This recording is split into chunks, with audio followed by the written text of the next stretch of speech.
Russia is reportedly amassing large consignments of troops and equipment close to the border of Ukraine. President Putin even took a trip to the annexed region to declare that Crimea will forever be a part of Russia. Russia's actions have alarmed the West, especially America, which has been trying to westernize Ukraine. So is Putin preparing for a new incursion into Ukraine, or will Ukraine just end up as a pawn at the center of power politics? Here's a report. Russia is celebrating National Unity Day, and President Vladimir Putin chose to make a political point. He took a trip to Crimea, a region in Ukraine that Russia annexed almost a decade ago. He laid flowers at the Eternal Flame near a newly established memorial in the heart of Sevastopol, the capital of annexed Russia. Putin said that Crimea will forever be a part of Russia. Russia has found its historical unity, an alive, unbroken link again. You especially feel it here in Sevastopol in Crimea. They are with Russia forever because it is the sovereign, free and determined will of all our people. Russia invaded Crimea in 2014. Since then, the Kremlin insists Crimea is an integral part of Russian territory. Moscow has been working relentlessly to keep the peninsula in control. It has implemented policies of forced assimilation, tried to transform the demography, and guards the Ukrainian border with heavy military deployment.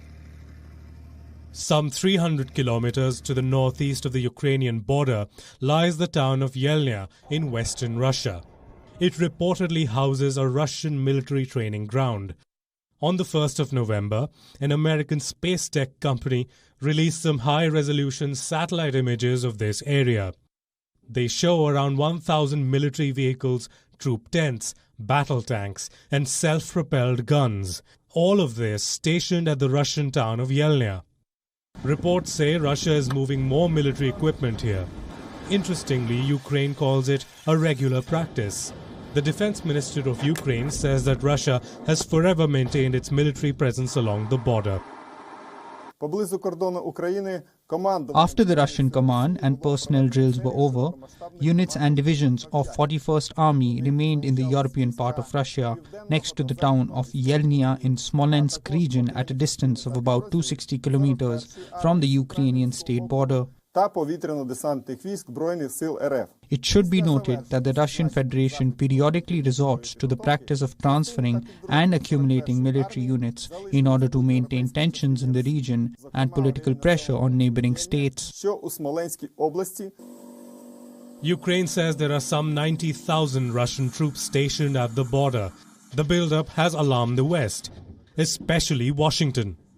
Biden has pledged support to Ukraine and military aid worth $60 million. Continue to support Ukraine. And the United States remains firmly committed to Ukraine's sovereignty and territorial integrity in the face of Russian aggression, and our support for Ukraine's Euro-Atlantic aspirations. Ще раз особисто президенту Байдену ми отримали ту військову допомогу на 60 мільйонів.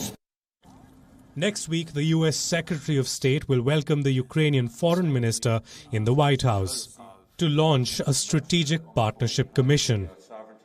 The meetings this week and next are an opportunity to reaffirm our commitment to and support for Ukraine's independence, its sovereignty, and its territorial integrity, including in the face of ongoing Russian aggression.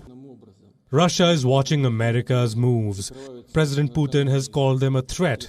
He has also reprimanded Ukraine, sharpening his rhetoric, even writing an essay that describes Ukraine as a vassal state of the West, and suggesting that it's not even a real country. Moscow's words and actions don't augur well for Ukraine, as it finds itself at the center of a tug-of-war between the two Cold War foes. How Biden handles this will set the tone for US-Russia ties and his long-professed commitment to democracy.